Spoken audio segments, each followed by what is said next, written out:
This program is sponsored by Zad Group.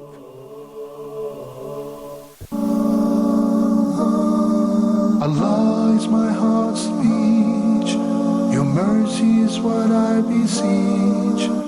Keep in my heart your remembrance, and in your deen allow me to advance. Help me in my quest, permit me to pass the ultimate test. Help me in my quest, permit me to pass the ultimate. بسم الله الرحمن الرحيم. الحمد لله رب العالمين، صلى الله وسلم وبارك على المبعوث رحمة للعالمين نبينا محمد وعلى آله وصحبه ومن اهتدى بهديه واستنى بسنته إلى يوم الدين. أما بعد, dear brothers and sisters in Islam, Assalamu alaikum wa rahmatullahi wa barakatuh, and welcome to this new episode of Ask Huda, broadcasted to you live from Jeddah, Saudi Arabia. The first question that we have from the emails is from Abu Ruqayya. Abu Ruqayya says that what is the most authentic position in regards to fasting Ashura? Is it better to fast on the 9th and the 10th, or the 10th and the 11th, or the 9th, the 10th, and the 11th? First of all, fasting of Ashura is a well-established sunnah of our Prophet sallallahu alaihi wasallam, and he used to fast Ashura since the time he came to Medina, and he fasted it every single year. And he told us that whoever fasts the day of Ashura, then Allah Azza wa Jal would forgive the sins of the year, the past year. So it has a great significance to us as sinful people, that Allah Azza wa Jal expiates, Allah erases the sins of a whole year. Now, the Prophet fasted only the 10th of Ashura, until it was the last year. Before he died, sallallahu alaihi wasallam, he said that if I were to live until next year, I would fast along with it the 9th. And scholars say that he wanted to be different than the Jews who single out the day of Ashura in fasting. So he wanted to fast the 9th and the 10th as well. But as we know, the Prophet ﷺ did not live the following year to do this. And therefore, the established sunnah, the established authentic sunnah, is that you fast the 10th, as the Prophet did ﷺ. If you want to go an extra mile and get more reward, add to it the 9th, because this is what he recommended ﷺ, and this is what he intended to do. Now, for one reason or the other, if you're unable to fast the 9th, and you would like to differ with the Jews, you may add the 11th to it. So you may fast the 10th and the 11th. Not because it's an established sunnah. It is not. The hadith that says fast a day before it and a day after it is not an authentic hadith. It's a weak narration. So you may fast it just to be away from simulating or doing something similar to the Jews. And as you know, the Prophet had said about the whole month that we are in, sallallahu alaihi wasallam, the month of Muharram, that that there is no month in the whole year that is more beloved to Allah Azza wa Jal to fast after Ramadan more than the month of Muharram. So if you fast 5 days of it, mashallah. If you fast 10 days of it, 20 days of it, if you fast most of it, then you are doing a good thing, and this is a good deed that you should not worry about. So those who want to fast the 9th, the 10th, and the 11th, and then follow that with the 3 white days, the 13th, 14th, and 15th, and then Mondays and Thursdays, they are doing a great job, inshallah. Jaka from Gambia. Okay, I think we lost Jaka. Umar says, is it haram to be or to go to sporting events that sell alcohol in America? People in the crowd drink beer.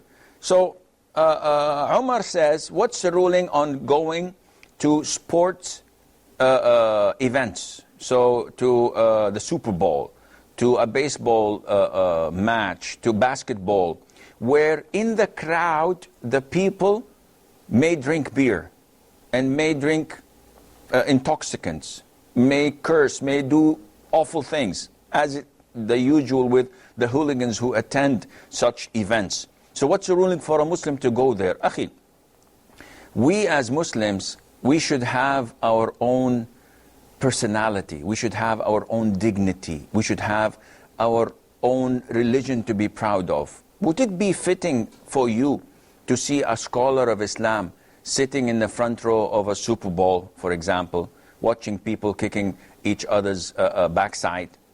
And for what? All running after this ball made of leather or whatever, full of air. Akhi, buy each one of them a ball and let's not fight over it. What is this? Even soccer, they run after this rounded ball. This is, anyhow, I'm not going to go in there or to there. But for a Muslim to be in such a place is not befitting at all. Because we have our priorities. We have our targets in life. And definitely going and spending like 4 or 5 hours of your life watching such an event is not part of our targets. The Prophet ﷺ in the authentic hadith used to seek refuge in Allah Azza wa Jal from knowledge that is not beneficial, from a body or a soul that is never fulfilled, from an eye that does not weep, from a supplication that is not answered. So is that time spent in watching that match where people next to you are drinking beer, are drunk, are intoxicated, and you're sitting there with them, you're not able to say, Akhi, this is haram. He's not your akh, he's not your brother, he's a kafir. But you're not able to advise them. And you willingly go to such an event and pay a lot of money just so that you enjoy watching the game. If you enjoy the sports, Akhi, go home and watch it on live TV if you want. Or is it just for you to go to the office the following day and say, wow, I went to the Super Bowl, I went to this great match, I had tickets, I had this and that. This is totally not befitting a Muslim. Shamim from Saudi Arabia. Assalamu alaikum wa rahmatullahi wa barakatuh, Sheikh al-Muhtaram. Wa alaikum assalam wa rahmatullahi wa barakatuh, Shamim Bhai. Sheikh Asim, I have 2 questions for you. Yes. One, my son Muhammad wants to know that why is it haram to have dogs as pets? And second question is that Allah subhanahu wa ta'ala, He wrote the taqdeer of the people 50,000 years before He created the heavens and the earth. So how are people responsible for their deeds when their taqdeer was written 50,000 years before they were born? How they will be held accountable for what they do in this world? Okay, I will answer you, inshallah. Thank you very much. You're quite welcome, Akhi. Shamim's first question, his son is asking, why is it prohibited for us to own dogs as pets? Because this is part of your Islam. Islam is to submit your will to Allah Azza wa Jal. So when Allah tells you to wash your hands and face and arms and wipe over your head and wash your feet to pray, otherwise your prayer is invalid, you must comply. But if there is no water, then you have to hit the earth once and wipe your face and hands. This is, again, without it you cannot pray. So why is it water and cleanliness in the first instance that is called ablution, and then it is sand or soil or earth in when we do this with dry ablution, or better known as tayammum? This is compliance with what Allah has ordered us subhanahu azza wa jal. So we do not have the choice to object. We have to say sami'na wa ata'na. Otherwise we will be like Satan, who was ordered to prostrate to Adam, and he asked for the reason and the justification, and he did not like what he heard, and he said, I am better than Adam. You created him from clay, and you had created me from fire, and fire is better than clay. Therefore, hence, I will not prostrate. What was the result? Him being thrown into hellfire for eternity. Now, as Muslims, we do not have the choice to say such things, but we have to comply and follow the commands of Allah Azza wa Jal without any objection. We have Abdul Nasir from Libya. Shaykh, assalamu alaikum. Salamtullah. Yes, I'm a Ghanaian, but I'm working in Libya. Yes, Abdul Nasir. For the past 2 years, I have been working in this country, and up to date, we didn't get our monthly salary for almost 2 years. So now, should in case I got my salary for 2 years, how am I going to pay the zakat? That's my first question. And my second question, I want to know, our prophet wife, Margaret Kuptiya, she remained a Christian or she converted to Islam when our prophet married to her? And my last question, I'm working, we are in a desert. There is one village behind where we are working, almost 1.5 kilometers. So every Zuhur, I go to Jamia. After I go to Jamia. Fajr, I go to Jamia. Only me. But in the night, the remaining workers, they are not going to Jamia, Fajr, Zuhur, Asr. They are always praying each. But in the night, they told me that they want us to pray congregation in our camp. So now, should I join them for praying a Maghrib and Isha in the camp? So Zuhur, Asr, and Fajr, I go to Jamia. But in the night, a Maghrib and Isha, should I allow them to pray with them in the night for Maghrib and Isha? Is there any reason to fear? Is there anything to be afraid of? No, there's nothing at all. Okay, I will answer you, inshallah. Aisha from Saudi. No, assalamu alaikum. Salamtullah. Sheikh, I have a question. Yes. People are sending messages that there is a hadith that has gone viral, and they are saying that Bukhari recorded this. It is said that the Prophet ﷺ said, in 3 situations, if you pray dua, it will definitely be accepted. When your body starts shaking, when you have got in your heart, when you have got tears in your eyes. The Prophet also said, whoever shares this knowledge will have a house in Jannah. Is this true? The line is breaking, Aisha, but I think I got your question. I will answer you, inshallah.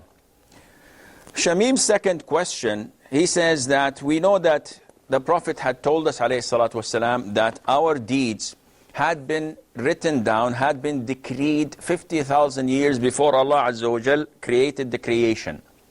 So if this is the case, why are we held accountable on something that was already preordained upon us? To answer this, this is one of the pillars of Iman. As we know that there are 6 pillars of Iman. The last one is to believe in predestiny, whether it's good or bad.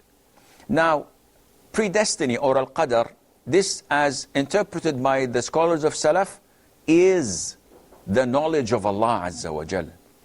And Allah's knowledge is not like our knowledge. Allah knows what had happened in the past, and what is happening at the present, and what will happen in the future, and what is not going to happen in the future when it is to be, or whether it was going to happen, how would it be at that time. So Allah's knowledge is overwhelming all of the things that we know and we do not know of. And part of Allah's knowledge is that He knows what we are going to do, because He had created us. Now for me to depend on predestiny and say, okay, if things are written down, I'm going to take my 45 gun and go shoot people and loot places and do all heinous acts because Allah Azza wa Jal had written this for me. And the question would be, how did you know that Allah had written this on you? Why don't you say that Allah had written that you become a righteous imam and a great scholar and a person of good deeds and calling people to Islam? Why do you assume the worst? So no one knows what Allah had written to him. But we believe that Allah is fair, that Allah is just, Allah is knowledgeable, and that Allah owns and possesses everything in this world. Because He created it. So once you believe and have this conviction, you are at ease. Allah has given you the right to choose. Akhi, you want to choose to jump from a high riser or not? I said, no, who wants to jump from a high riser? How do you know that Allah did not write this on you? Go and give it a chance. If Allah had decreed that you will fall on your feet and walk safely, nothing will happen to you. Would you do this? I said, no way, man. I'm not crazy.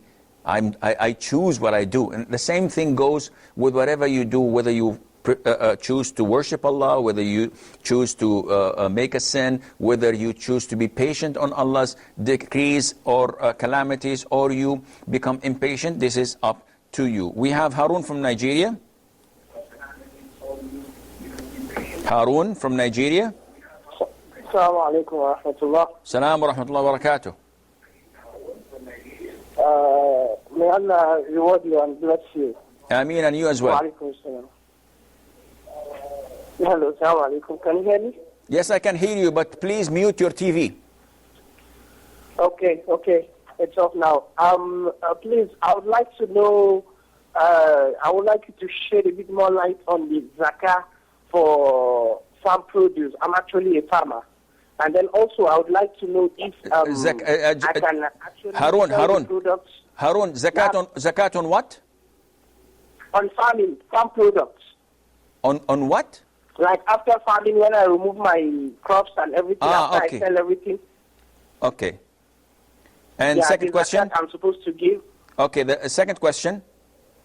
Okay, and then please, I'd like to know if it's possible for me to actually sell the produce. After selling the produce, then I now give the zakah in money, or does it have to be the crops I produce?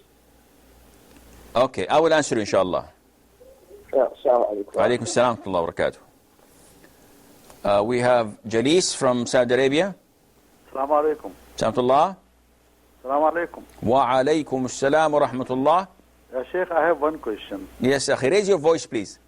Okay, I have a very poor person and he took some loan from me. Okay. Can I forgive this loan and make it as a zakat for him? Okay. Any more questions? No, that's it. I will answer you, inshallah. Abdel Nasser from Libya, he says that he had been working in Libya for 2 years, and we know the turmoil that is happening there. May Allah Azza wa Jal combine and may Allah join all the brothers in Libya to follow one leader in the welfare of the people, inshallah. So he says that we did not receive our salaries for 2 years. So what do we do with the zakat? Zakat is due if the money reaches the nisab, the threshold, and the whole lunar year passes while it is in your possession. Now this money is not in your possession, and hence there is no zakat on it. However, the recommended thing is that once you receive the 1 year payment, or the 2 years that already had passed the amount, if you received it, you give zakat of once only, 2.5% on that, and alhamdulillah, this suffices. Even, may Allah forbid, if you receive this amount 10 years from now, still you only give 2.5 because the money is not in your possession. Abdullah from Sudan. Abdullah. Assalamu alaikum. Wa alaikum assalam wa rahmatullah. Abdullah. I am calling actually from South Sudan, Junub Sudan. Okay, can you please mute your television and listen to me from the phone?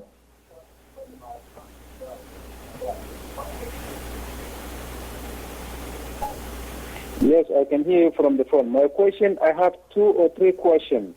My first question is that I am a Muslim and I'm actually working with the United Nations in South Sudan. And sometimes we used to buy a meat in the market. we are obliged to buy a meat because there is no sometime Muslim in the market to kill, to slide the goat or the cow. So if that meat we used to buy from the market, for us as a Muslim, it is halal or it is haram because... Who is slaughtering it, ya Abdullah? Who is slaughtering? The Christians in South Sudan?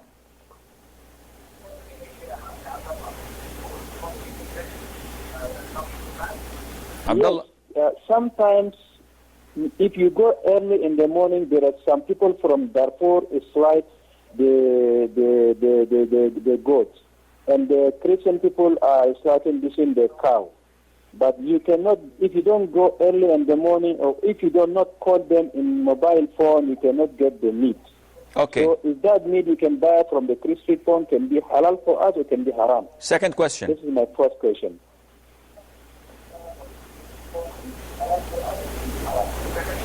My second question is that as I am working under United Nations, I was receiving my salary every month. What could be my zakat for this salary? Because I'm not keeping it the whole year before I have to do the zakat. Is it possible that I have to do every month, or is it possible that it is one by year? Okay. Third question.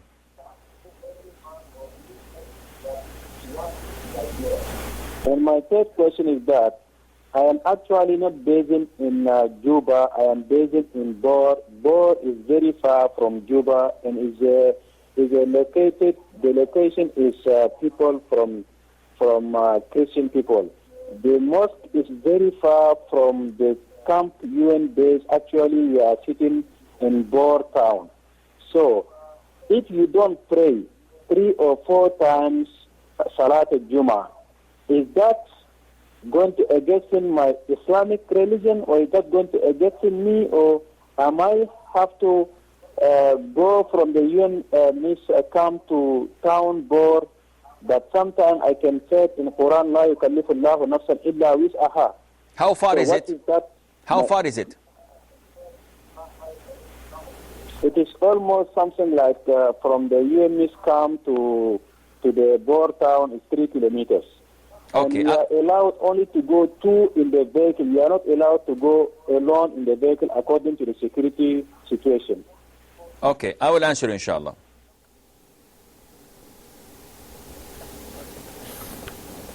Okay, Abdul Nasser says that the Prophet's wife, Maria the Coptic, was she a Muslim or a Christian? First of all, she was not his wife, and this is the most authentic opinion. She is Walad, the mother of a son, and she was a concubine of the Prophet ﷺ, given to him by the ruler of Egypt at the time, Al-Muqawqas.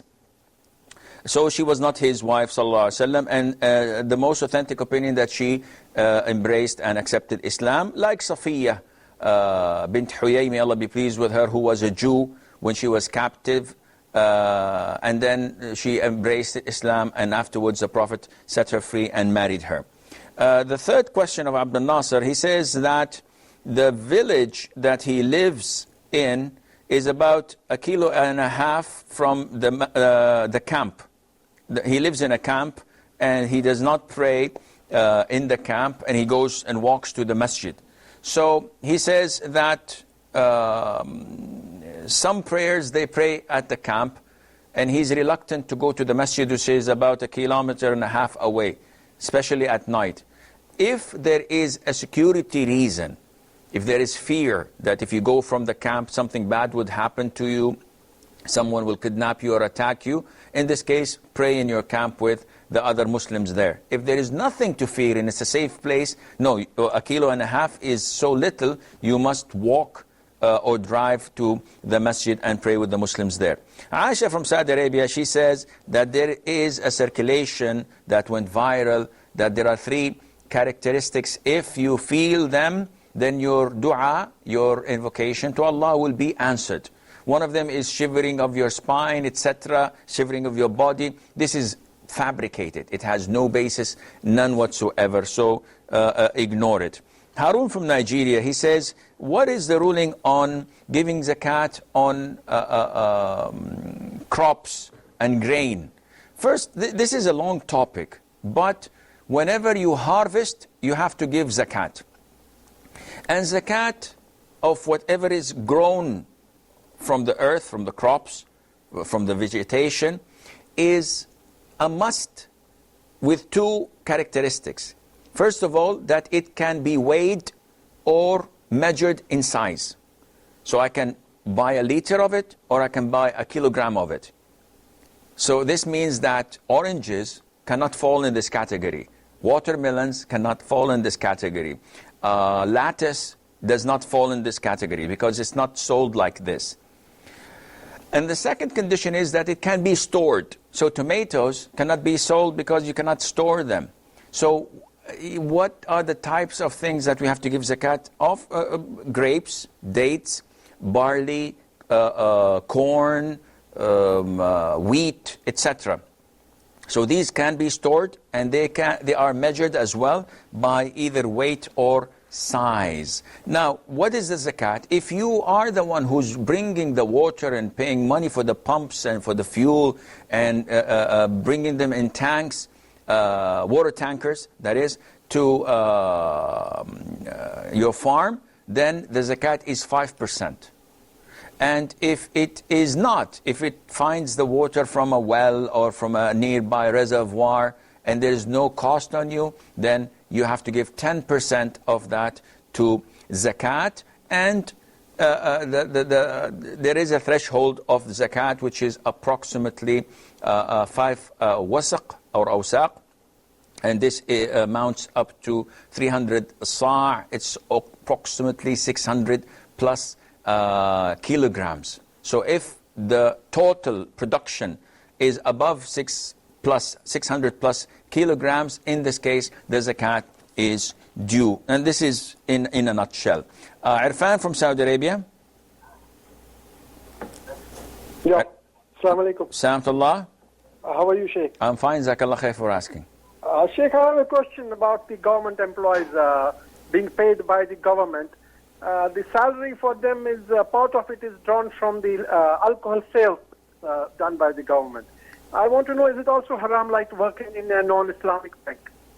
What are you asking about? The money, the salaries that who gets it? The salary paid by the government to its employees, part of that salary is because of the liquor sale, the alcohol sale. What is their job? Do they sell liquor? Yes, because the government says they cannot ban alcohol because they are getting most of their revenue due to the sale of the alcohol. No, I'm talking about the employee, Akhi. I'm not talking about the government. The employee, is his job based on selling alcohol? His job is not, no. They are working in different fields, but the government says that we are paying their salary through, because the money that we get from the alcohol sales, the tax on the alcohol. Okay, but they have other revenues, right? Yes. Okay, I will answer your question, inshallah, Irfan. Thank you. We have a short break. Stay tuned, and inshallah, we'll be right back.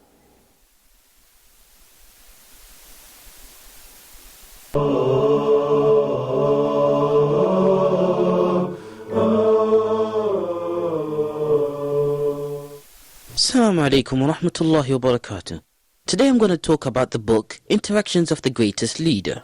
I'm going to give you a little something of how the Prophet ﷺ invoked his Lord. Prophet Muhammad ﷺ invoked his Lord frequently, especially during the hardship times. During the Battle of Badr, the Prophet ﷺ supplicated extensively, hoping for Allah to grant him and his companions victory.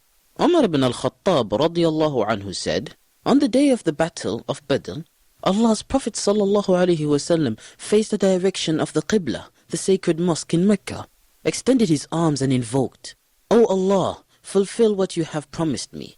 O Allah, bring out which you have promised me. O Allah, if this group of Muslims were to die, then you will not be worshipped on this earth. He ﷺ continued to invoke while raising his hands high until his upper garment fell off his shoulder.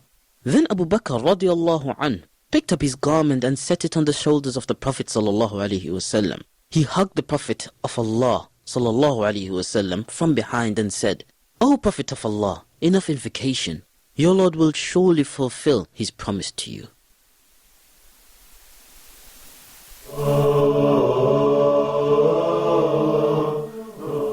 Assalamu alaikum and welcome back. Harun's second question was about the crops that he grows and after harvest.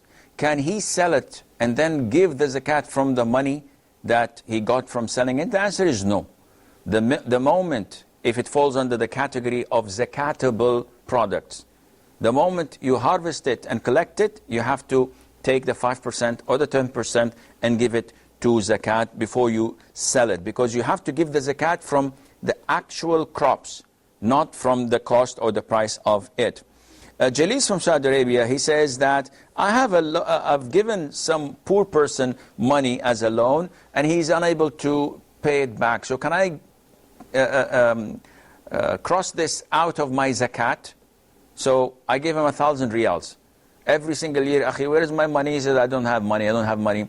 This year's zakat is 2,000 riyals. So I said to myself, I'll give 1,000 to the poor, and the other 1,000, I will consider it to be zakat to that person, so I'll keep it in my pocket as if I had given it the zakat out and got my money back. No, this is not permissible. It is like hitting two birds with one stone. You actually did not pay off the zakat. Where Allah Azza wa Jal tells the Prophet ﷺ to take from their wealth sadaqah that would purify them and that would elevate them in the sense. So you did not give zakat. Actually, you just kept the money in your pocket and by intention crossed off that debt and you have the money in your pocket. So you have gained from it by not giving the zakat away and by at the same time collecting the money from that person who you know that will not be paying it back to you. Abdullah from Sudan says that he's responsible to buying the meat for the UN expedition that he works for. And he says, can we eat from it? Akhi, as a Muslim, you can only eat from meat that was slaughtered by a Muslim, a Jew, or a Christian. So if you know that the area you're in, like in the southern of Sudan, if they're all Christians, there are no idol worshippers, there are no pagans, they're all Christians, you may buy the meat and you may eat from it. But if they're mixed, half and half, no, you cannot, unless you verify that the one who slaughtered is a Christian, Jew, or a Muslim. He says, how can I pay the zakat of my monthly salary, especially if I spend it before a whole year passes on it? There's no zakat. Simple as that. If you receive $1,000 as a monthly salary and within a year you've spent it all on expenses, on rent, on education, on healthcare, on whatever, then there is no zakat. The zakat is due on whatever is collected and it remained with you for a whole lunar year. Then if it reached the cost and the value of 595 grams of silver, which approximately is about 3,000 riyals plus or minus, in this case, you have to give 2.5% on that. He says that he doesn't pray 3 to 4 Fridays consecutively, and he lives in a camp, etc., and the camp is like 3 or 4 kilometers away. So is this permissible? If you're this close to the camp, to the village, then you are at the suburb of that village. If you are able to go and there are no security hazards in front of you, and it's not prohibited for you to go and pray, there's no obstacles, it is a must. And if you miss 3 Fridays consecutively in a row, Allah would seal your heart. Allah would put a stamp on your heart. Not that is your kafir, no, you're still a Muslim. But for missing 3 Fridays in a row, Allah would seal your heart so that you would not realize and recognize the truth from falsehood, as some scholars say. So this is a great thing to think about. However, as stated, if there is a security hazard, in this case, and it's dangerous, etc., or you're prevented by the management, then inshallah there is nothing wrong on you. Try to collect, if you live in a camp outside, then you cannot pray Jum'ah, because Jum'ah can only be prayed in a village or in a city or in a town. But if you're in the wilderness or in a camp or in a tent like the Bedouins, they don't pray Jum'ah unless they are residing in a village. Irfan from Saudi Arabia, he says that if there is a government that gives employees halal wages for their halal jobs, but one of the sources of the government is selling alcohol. So does this mean that my salary is haram? No. As long as I am a teacher in a high school, I am a doctor in a hospital, I am an engineer in working for the Ministry of Transportation, for example, my government deals in haram stuff. This doesn't affect my money because there are halal income. For example, a country that is dealing with selling oil or selling water products or selling chemicals or manufacturing, a country that is producing industrial goods and selling it. This is halal products. But they put their money in the bank, in the central bank, and they get like 7 or 8% riba on that. And they have long-term deposits, time deposits, and they have short-term, and they deal with riba like as if it's a normal thing. So am I, as a teacher working in a high school, allowed to say my salary is haram because my government deals with haram? They have a factory for selling intoxicants, wine, for example. This country's airline sells alcohol on board, so I, as a receptionist in the hotel or in the medical center, I'm getting haram money. No, this is not related because we look at the majority of the income. As long as it's coming from halal and you are doing a halal job, then you have no problem with that, inshallah. We have Muhammad from Gambia. Mute your TV and listen to me from the phone, ya Muhammad. Yes, sir. Assalamu alaikum wa rahmatullah. Assalamu alaikum wa barakatuh. Assalamu alaikum wa rahmatullah, ya sir. Wa alaikum assalam wa barakatuh. How are you doing, sir? Okay? I'm fine, alhamdulillah. Good. May God give you long life and good health. We are benefiting from you a lot. Definitely, we appreciate you are trying well for the Islam. Only to pray for you. That's why I call my TV. Number one is Huda TV. I'm always with your programs. I appreciate and thank you very, very much. May God give you Al-Jannah Firdaus. Ameen. And you as well, Brother Muhammad. Jazakallah khair for your comments. Assalamu alaikum wa rahmatullah. Assalamu alaikum wa barakatuh. Victoria from Saudi. Good evening, Sheikh. Assalamu alaikum. Assalamu alaikum. My question is regarding for changing name. Okay. About when I embrace Islam here in KSA, in Community Center in Tabuk, I will not change my name. Okay. So I decided to change my name now because I'm going to Philippines. So I want to change my religion from my passport.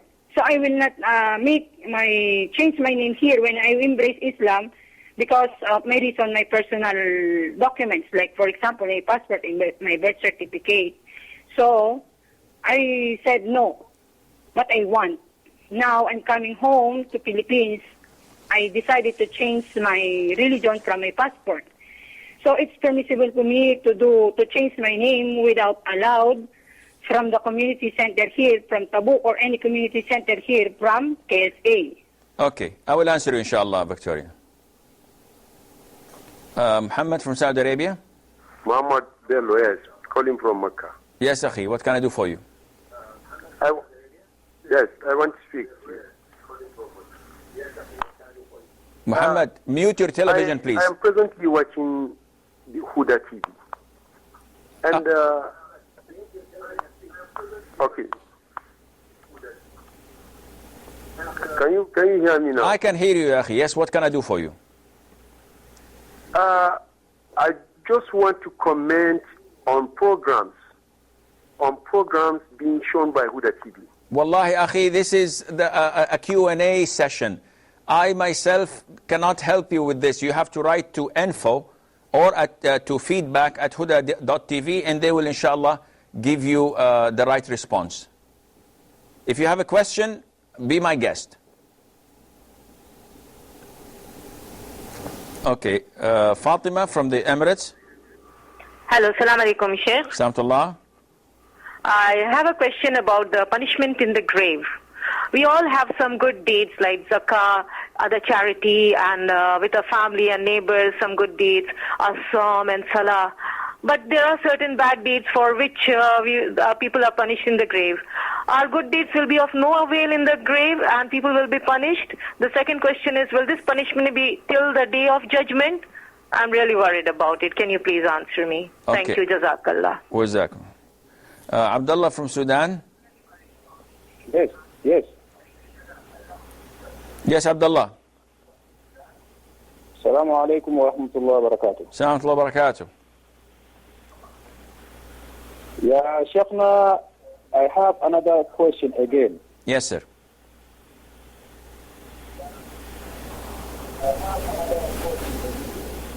Mute your television, ya Abdullah. Our father has passed away a long time, and we have...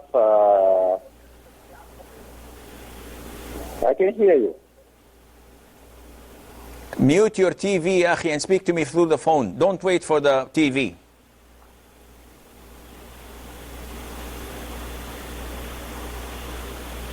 Okay, Sheikhna.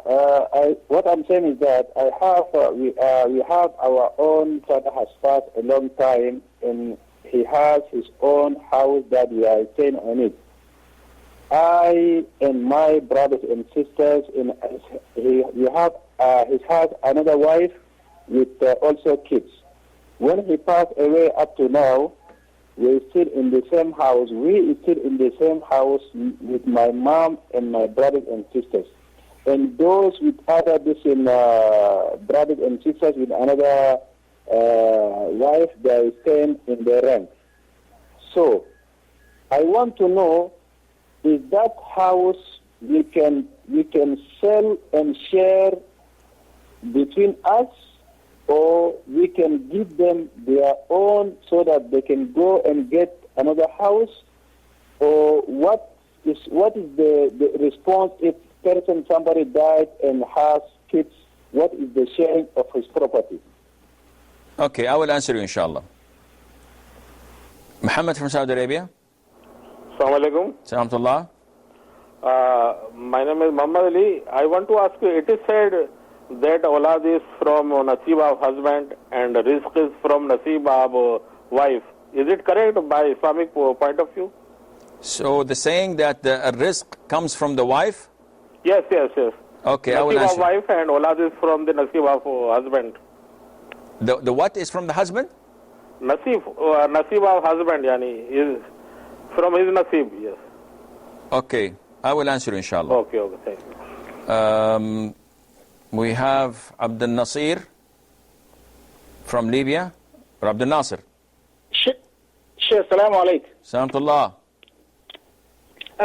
Sheikh, my younger brother is dead, and before he died, he has a baby boy. He was 3 months when he died. And this boy, I was the one, I nursed him until now he is at the age of 15. I gave him education, I gave him everything. Now he is at the age of 15. So he didn't know that his father is died. He took me as his father. I do everything for him. So now I have one son. He's also 30 years. So now both of them, they're thinking that I'm the father. So now I was thinking now, how am I going to tell the boy that I'm not the father? Because if I tell him, maybe he will collapse. Because he loved me as a father, everything. So I was confused. So I don't know how I should go about it. Either I should leave it or I should tell him the truth. But if I tell him, maybe he will collapse. Secondly, too, if you buy speakers to give a masjid, like a microphone, a speaker for Jamia, So this one also is Sarkat Jariya or not Sarkat Jariya. Thank you very much. Well, you're welcome. Okay, I think that we should maybe stop taking questions for a while until we clear, inshallah, the questions. Victoria, she says that she embraced Islam, she's a revert, and she did not change her name as requested by the Jaliyat office, and now she wants to go back to the Philippines and change the documents and her passports. Is this permissible? The answer is yes. It is not mandatory for you to change your name when you accept Islam, as long as your name is a normal name. So Victoria is a normal name. You can keep this name for yourself and leave it as it is. And you may change your religion in your passports from Christian into a Muslimah without any problem by leaving the name. If you want to change the name as well, this is up to you. Fatima from the Emirates, she says that we have sins and we have a lot of good deeds. And does the torment of the grave, is it not affected by the good deeds? The answer is no. Your good deeds will be, inshallah, there for you on the Day of Judgment. But the punishment and the torment of the grave, they are different than your good deeds. And this is why, I mentioned this, I think, last week or the week before. You could come on the Day of Judgment with lots and lots of good deeds and fewer sins, but you will be tormented in your grave. And there will be someone who is really sinful, and he has committed a lot of sins, but he did not commit the sins that he would be punished for in his grave.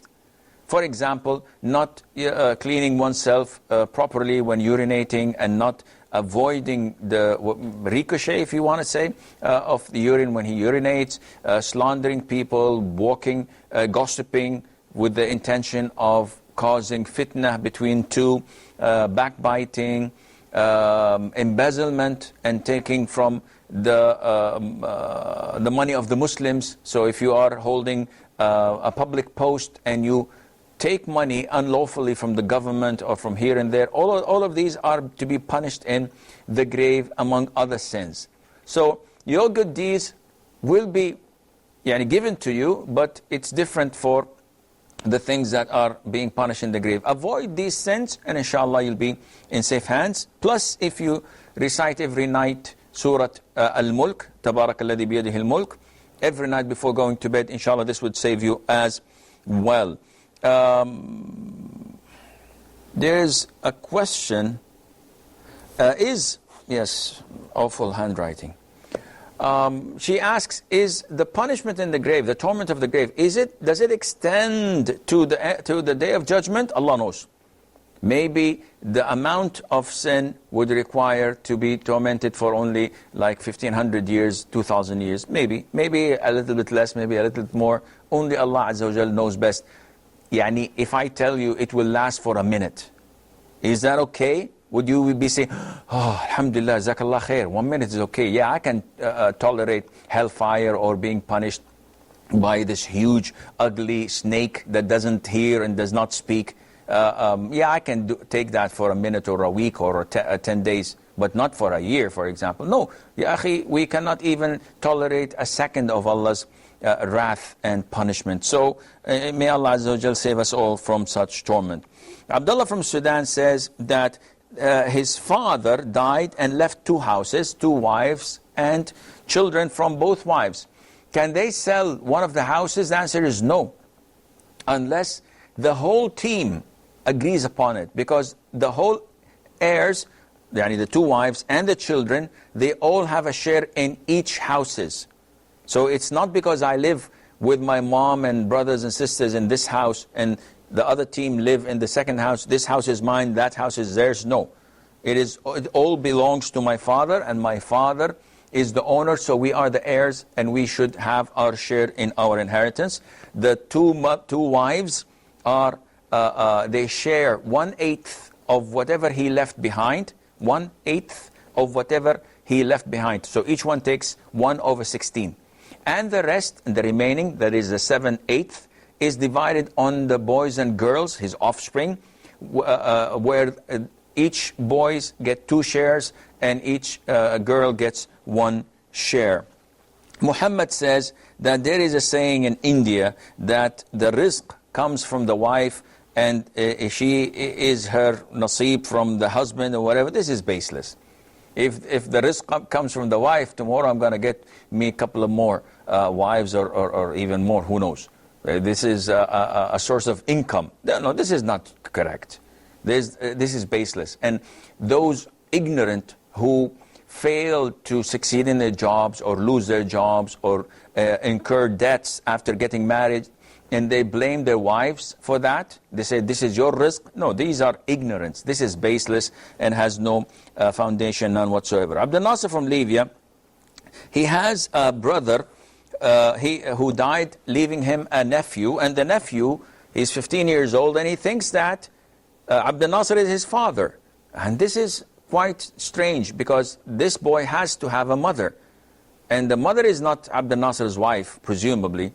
So she should have told him. Not only that, it is totally prohibited for Abdel Nasser to give his nephew his name. So if his brother's name was Abdullah, he cannot call the boy so-and-so the son of Abdel Nasser. He has to be called after his father. And it's a total major sin. And those who change this are cursed by Allah Azza wa Jal. So break it to him nicely and tell him that you still love him as if he is your own, and he's your flesh and blood, he's your nephew, and you have no problem with that. If you give microphones and loudspeakers to a masjid, would it be a sadaqah jariyah, a continuous charity that the reward goes on? The answer is yes. Ibrahim says that he's a convert living in the UK, and he is comfortable wearing thobes, and he lives in a Muslim community. So is it permissible? The answer differs. If everybody around you is wearing this and people see it as the norm, and there are no strange way of looking at you, yes, there's no problem. But if it would hinder giving da'wah to the non-Muslims, or it would cause enmity and hatred with the non-Muslims, then you are a UK citizen. You are British by birth and nationality. You should wear like everyone else wears, just to be normal, but be a true Muslim. Wearing a jeans and a t-shirt does not affect your iman, none whatsoever, especially in such conditions. Zain says, in the place there is 2 adhans for Jum'ah prayer on Friday. If I am doing duha prayer after the first adhan, is it valid? The first adhan of Jum'ah does not signify anything about the timing of the salat. So sometimes they may give it at 11 o'clock, sometimes at 11:30, sometimes at 12 o'clock, sometimes 5 minutes before the actual adhan of dhuhr. So it has no significance except that reminding the people that Jum'ah is due. So get ready for prayer. So in this scenario, you have to look at the time of adhan of dhuhr, and 10 minutes before it, you may pray. But if 10 minutes, before 10 minutes you may pray, but when it's 10 minutes before the adhan, you should not pray. Hanifa says it is permissible to study at UK University and use student loans to pay for it. Student loans are interest-based. So the government gives you £9,000, and they tell you that if you have an income of, let's say, £21,000 a year, then you have to give us back the £9,000 with interest. And if you don't reach that annual income, then there is no interest on you. And if you die, we take it off. The answer is signing a paper saying that, yes, I'm willing to pay interest, which is riba, which is one of the major sins. If I make an income of 21,000 plus, this by itself is prohibited. Besides, half of the population are lying and saying that we're not getting this much and living off benefits so that they would not have to pay riba, and this is not befitting of a Muslim, and Allah knows best. Abdul Azim says, is sushi halal or haram? Because I heard that uncooked meat is haram. There's nothing in Islam that says that it is prohibited to eat uncooked meat. Whether it's sushi or sashimi or sashimi, or whatever they call it. I know I've never been to Japan. I don't know these delicacies. I don't even like it. And I didn't try it, but I don't like the idea of eating raw meat. But Islamically speaking, there is no evidence to prevent it. So as long as it's safe, it's not harmful, and it would not cause you to get food poisoning, as we hear, this halal. Those who like it may enjoy it and have fun. This is all the time we have until we meet next time, next week, in the same time, inshallah. I'll leave you fi amanillah. Wassalamu alaikum wa rahmatullahi wa barakatuh. Allah is my heart's speech. Your mercy is what I beseech. Keep in my heart your remembrance, and in your deen allow me to advance. Help me in my quest. Permit me to pass the ultimate test.